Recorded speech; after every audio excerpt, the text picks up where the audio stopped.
Unrest in the streets. The site of the shooting, a Wendy's set on fire. Police deploying tear gas after video shows police struggling with a man who failed a sobriety test. The man running away with an officer's taser and officers opening fire. Oh! The police chief stepping down. The one thing that nobody can disagree with is that it shouldn't have happened. The investigation into the shooting this morning. Caught on camera, the newly released video that appears to show more excessive use of force. Hey, that's assault second police officer. This man thrown to the ground, handcuffed and kicked as calls for change grow more urgent. New autonomous zones springing up across the country. The demands from protesters making their voices heard with dramatic action. Pressing pause. 4 states holding off on their reopening plans, others thinking about doing the same. More concerned about COVID-19 in South Carolina than I have ever been before. The grief of one man losing 5 family members, with new warnings about crowds returning to the streets too soon. NASCAR's shift. The first race taking place today since banning the Confederate flag from all events. The driver leading the charge, and who will be in the stands. Live from ABC News in New York, this is Good Morning America. Good morning, America, and let's get right to the breaking news overnight in Atlanta. Demonstrators taking to the streets in a show of anger after a man was fatally shot by police and setting fire to the fast food restaurant where it took place. The man struggled with police and the shooting caught on camera. You see it right there. An officer involved losing his job and the police chief resigning. This is a fast-moving story. Let's get the latest now from ABC's Janae Norman. Janae, good morning to you. Hey guys, good morning. Yeah, this story was developing throughout much of the night as Atlanta police identified both officers involved and released new body cam and dash camera footage of the incident that led to more protests in that city. Some seeing this as yet another case of unnecessary, excessive, and deadly force by police. On the heels of weeks of unrest, demonstrators gathering overnight in Atlanta over the fatal shooting of 27-year-old Rayshard Brooks. Police deploying tear gas as demonstrators shut down a highway and even setting this Wendy's, the site of the incident, on fire. The Brooks family attorney speaking out about Rayshard's death. Before we even get into what happened last night, the one thing that nobody can disagree with is that it shouldn't have happened. The Georgia Bureau of Investigation is looking into the deadly incident that started at the restaurant after police responded to a call about Brooks, who was allegedly asleep in his car, blocking the drive-through lane. Newly released police body cam footage shows Brooks perform several sobriety tests. Will you take a preliminary breath test for me? Just yes or no? I don't want to refuse anything. Brooks reportedly failed. Officers claim he resisted arrest before a struggle ensued. Then police say Brooks grabs one of the officers' tasers. In this new video posted to social media by a witness, Brooks is seen running from police, appearing to point the taser at the officers. Then the GBI says officers fired 3 gunshots. Brooks's family outraged by the video. He wasn't out here committing crimes. He wasn't out here burglarizing, robbing somebody. He wasn't doing all that. That's what hurts us more too, is the fact that we know this. So was his life worth taking? The firing officer, Garrett Rolfe, was terminated overnight. The other officer, Devin Bronson, placed on administrative duty. This as Atlanta's mayor announced the resignation of police chief Erica Shields. Shields saying in a statement, it's time for the city to move forward and build trust between law enforcement and the communities they serve. The Georgia NAACP says Atlanta's police chief resigning is just one step forward. It's so important now because people are dying now. We don't have the luxury of waiting. And Brooks's death comes amid nationwide calls for police reform in cases of excessive force. And we have seen swift action in this case, the police chief resigning and that officer fired, all within about 24 hours. Eva. Janae, and across the country, the move for police reform intensifying. Autonomous zones like the one in Seattle emerging in a number of cities. ABC's Zachary Keish joins us now with more. Good morning to you, Zachary. Eva, good morning to you. You know, this moment has really been relentless on many levels. Marches, protests, calls for justice, calls for action across the country for another weekend. No justice, no peace. Overnight, protesters took the streets in a march against police brutality. In the nation's capital, demonstrators blocked a highway. This as protesters in several cities are taking over certain areas, claiming them as autonomous zones, free of police control. In Nashville, Tennessee, demonstrators seizing the steps of the state capitol. We're all together and fighting for the same thing, the eradication of racism in the United States. The group camping out, the governor threatening action. In Asheville, North Carolina, protesters attempted to block a freeway before officers moved in, tearing down barriers. And in Seattle, for days, demonstrators have surrounded this precinct. This building is the people's. You know, we pay for it with our taxes. The department surrendering the building after weeks of clashes. But as calls for police reform grow nationwide, another video made public appearing to show more excessive use of force. That's a second police officer. In Connecticut, New Haven police are seen violently throwing a handcuffed suspect to the ground earlier this year, kicking him and pulling his hair. In California, demonstrators demanding answers after a black man was found hanging in a tree in the city of Palmdale. The sheriff's department initially saying there was no foul play in Robert Fuller's death, but overnight, local officials requesting the state attorney general oversee an investigation into his death. Now, governors in states like New York and Colorado are attempting to make change. If you really want to be the progressive capital, you have to lead with action. Governor Andrew Cuomo giving a 9-month deadline for government across the state of New York to come up with reforms or see their funds cut. Now, Colorado is getting a lot of attention for their reforms. Among a number of things that we'll see change, there is a ban on chokeholds. Dan? Zachary Keish, thank you very much. We're going to turn now to COVID-19 and cases rising in 22 states and Puerto Rico. In fact, in Florida, over the last 10 days, they've been averaging more than 1,000 new cases a day. In Arizona, a similar story, an average of 1,000 new cases a day. According to the Associated Press, it was under 400 a day before the shutdown was lifted a month ago. ABC's Trevor Ault is on the story. Trevor, good morning to you. Well, good morning, Dan. You know, we know that states have ramped up their COVID-19 testing, which is going to make the number of cases rise. But several doctors that we spoke to across the country say the effects of reopening are undeniable, that it has directly led to a jump in cases. Now some are worried about what happens next.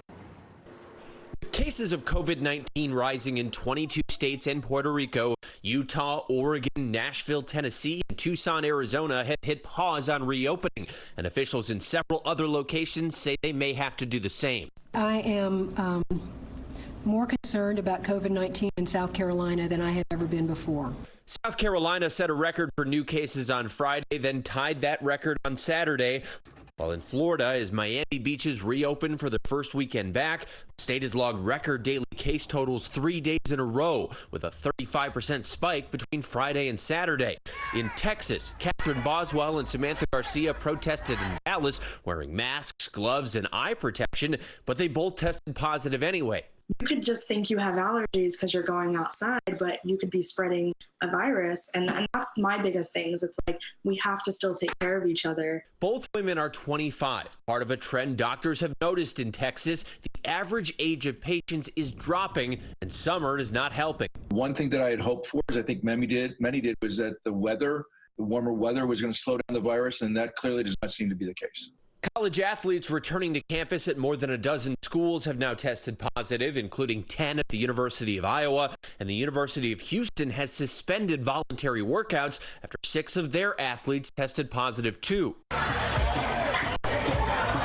This video of crowded streets in Manhattan's East Village drawing the ire of New York Governor Andrew Cuomo. While celebrating the state's remarkable turnaround, he also has a warning. Don't think, well, now we're reopening, everything is fine. You stop doing what you're doing, you'll see those numbers turn. A striking example of that is happening in China. Police shuttering a food market and locking down the surrounding neighborhood after more than 50 people tested positive in Beijing, more than 50 days after the city saw its last confirmed case. But even without a resurgence of the virus, so many Americans are already dealing with the fallout. People have shown us a lot of a lot of support. People have been calling and asking, what do you need? Ricardo Aguirre says his entire immediate family tested positive. Then 5 other family members died from the virus, and the closure of the family catering business is crippling them financially. And in Seattle, 70-year-old Michael Floor survived a 2-month hospital stint with COVID, but he's now received the bill, a 181-page explanation of charges totaling $1.1 million. Now, thankfully, that man has insurance and Medicare, and he won't have to pay the vast majority of that massive bill. But this virus has put countless families in difficult financial positions. On top of the millions of job losses, you could add expensive treatments or, in the worst case, funerals. Whit. A difficult reminder. Trevor, thank you so much. We appreciate it. Now, President Trump and his message to U.S. Military Academy graduates at West Point. ABC's Rachel Scott is in Bedminster, New Jersey with more. Rachel, good morning. Good morning. Yes, and President Trump will return back to the White House today as the nation continues to grapple with racial unrest and an ongoing pandemic. Social distancing was on full display as President Trump made that commencement address at West Point.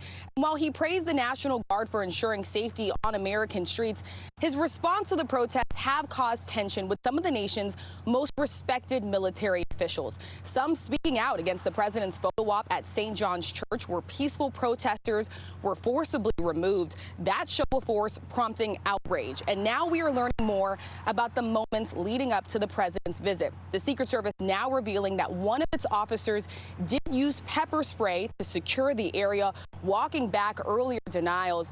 Now this week, President Trump will make his return to the campaign trail for the first time in 3 months, holding a rally in Tulsa, Oklahoma. Now that venue holds 19,000 people. The campaign says that safety precautions will be in place. Sources tell us that could range from face masks to hand sanitizer to doing temperature checks. But local county officials say that that area has already seen a spike in COVID-19 cases, and they are concerned that the president's rally will only make it worse. Dan? Rachel Scott, thank you so much. For more on all of this, let's bring in our chief anchor, George Stephanopoulos, who will be hosting This Week later this morning. George, good morning to you. So when you watch the president now making this rare concession to move his speech in Tulsa from Juneteenth, which was a very controversial decision, and now yesterday telling the graduates at West Point that they should never forget the soldiers who fought to end slavery, is he shifting his tone? And I guess, what do you make generally of how he's handling this moment? Well, you have to look at what's happened over the last several weeks, both with the COVID emergency and since the George Floyd killing. One of the things you've seen is the president's poll numbers have been dropping, and Joe Biden has been increasing his lead in most national polls over the president. And I think in part that is because of the president's early response to these riots, you know, the inflammatory tweets talking about when the looting starts, the shooting starts, calling those National Guardsmen in to clear out Lafayette Square. The president's standing against any renaming of Confederate military bases and against the NFL's protests as well. So the president now does seem to be trying to recalibrate a little bit. The question is it too little, too late? And, you know, you talk about the MAGA rally coming up in Tulsa. The president's also scheduled now his convention speech August 27th in Jacksonville, which is the 60th anniversary of another major moment in civil rights history, that axe handle controversy. Ku Klux Klan came in and cleared out civil rights protesters. So that's something on the horizon as well. Yeah, so much painful history there. We talked about the speech at West Point, and as Rachel Scott talked in her report, or mentioned in her report, this comes at a time of real tension between the administration and the military. What's your take on this evolving situation? Over what happened in Lafayette Square, and one of the things we've seen is both the defense secretary coming out and saying, you know, we're going to be standing for inclusion and diversity, and implying that was a mistake. What happened in Lafayette Square? General Mark Miller, the chairman of the Joint Chiefs of Staff, directly apologizing for his role in that. And there is some evidence that this has started to affect the president's overall relationship with the military and support in military ranks. Of course, it's also combined with the blistering attack coming from his former Pentagon Secretary, General Mattis. So much going on right now in this country. Always great to have your analysis on a Sunday morning, George. Thank you. And I want to remind everybody, George does have a big show this morning. He is going to go one-on-one with the Housing and Urban Development Secretary, Ben Carson, to talk about the White House response to these ongoing Black Lives Matter protests. Plus, Stacey Abrams discussing Georgia's chaotic primary and her efforts to fight voter voter suppression. That's all coming up on This Week later this morning right here on ABC. George, thank you again. Eva, over to you. Well, a gruesome end to a 9-month search for 2 young siblings in Idaho. Police positively identifying the human remains found earlier this week as belonging to J.J. Vallow and Tylee Ryan. Their bodies found buried on their stepfather's property. 17-year-old Tylee and 7-year-old J.J. had not been seen since September of last year. The children's mother and stepfather are both being held on $1 million bond. Now to the former Marine from Michigan facing years in prison in Russia on a spy charge. The verdict and possible sentence expected in court tomorrow. ABC's Julia McFarland has more from London. Good morning to you, Julia. Good morning, Eva. Yeah, the former Marine Paul Whelan has been held in Moscow for more than 500 days now. He's accused of spying. His family and his lawyers say he's being held under political charges and is essentially a bargaining chip for the Russians to use with the U.S. His trial has been going on behind closed doors, but we know from his family and his attorney that he is being accused of espionage, specifically receiving a USB stick full of classified data from a contact while he was in Russia for a wedding back in 2018. Both Whelan and his family refute those claims that he's a spy, and they say that the data was planted on him without his knowledge. So tomorrow, a court in Moscow is going to deliver the verdict, and his lawyers say they also expect him to be sentenced. Prosecutors, they're asking him to do 18 years in a maximum security prison colony, and espionage charges can carry jail time of up to 20 years. Now, his family, they are not giving up hope that a prisoner swap can be negotiated in time, noting that in Russia, such exchanges only ever really happen after a prisoner has been convicted. Whit? All right, Julia McFarland for us. Thank you so much. We do appreciate it. We want to transition, get a check of the weather right now. Rob Marciano is in Connecticut for us this morning. Rob, good morning to you. Good morning to you, Whit. A beautiful day here and morning to start things off on this Flag Day. Happy Flag Day. June 14th, 1977, Second Continental Congress made its due, and Betsy Ross helped out. Here's what it looks like in our nation's capital, the National Monument. Fly them if you got it, my friends, especially if the weather's good. Weather going to be not so great the next few days across the southeast. We have the stalled boundary and a low across Savannah. Charleston's going to kind of couple with an upper low that's dropping across the Ohio River Valley today. We'll bring some showers there, and then just kind of sit over the Carolinas for several days, really much of this week. So there'll be downpours at times, kind of unsettled weather, but we could add up to 3, 4, 5, maybe 6 inches of rain in some spots from Cincinnati all the way down to Charleston, and that will make for some flooding potentially. The opposite of that, we don't have much in the way of rain with the fire danger out west. More states in a red flag warning today as that front kind of pushes and squeezes the air, makes for high winds and hot conditions in the panhandle of Texas. So potential for high growth with some of the fires that may be sparked today. Be careful out there. That's a check on what's happening nationally. It's time now for a look at your local forecast. Do have some added clouds out there, mostly cloudy to partly sunny skies. I think that will be the story for the day. Have the chance for some showers mainly over the mountains. Don't really see much of a possibility in and around the D.C. metro. Temperatures in the mid to upper 70s by the afternoon. As we look ahead in the next 7 days, more of the same, below normal. Normal highs 84 degrees will be in the upper 70s Monday, Tuesday, mid 70s with a chance for some showers by Wednesday. Few storms Thursday, Friday, back near 90 degrees to the start of next weekend. The red, the white, the blue. I'm going to rock this through July 4th at least.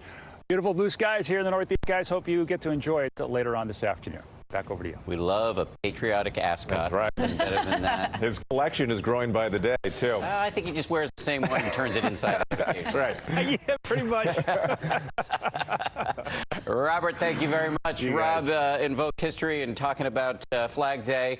We're going to talk now a little bit about history because we're living through a lot of it right now. We're going to talk about the people who are doing the work that many of us might not stop to consider, the historians preserving the stories of this troubled year through which we are living. First the pandemic, then nationwide civil unrest. Here's ABC's Devin Dwyer. Hands up! Don't shoot! Hands up! Don't shoot! Amid protests for justice and equality after the death of George Floyd and a deadly pandemic still ravaging her hometown, D.C. public school teacher Diana Hall wants to make sure history gets it right. She shared her story from the crises with the Smithsonian's Anacostia Community Museum. The history of what I went through is documented somewhere for my great-grandchildren to go look at. The museum's Moments of Resilience project, part of a growing global effort, gathering photos, artwork, poetry, and journal entries from everyday Americans. Much of American history has been told through the lens of white men. Minority experiences like the slaves who helped build the White House or the Japanese Americans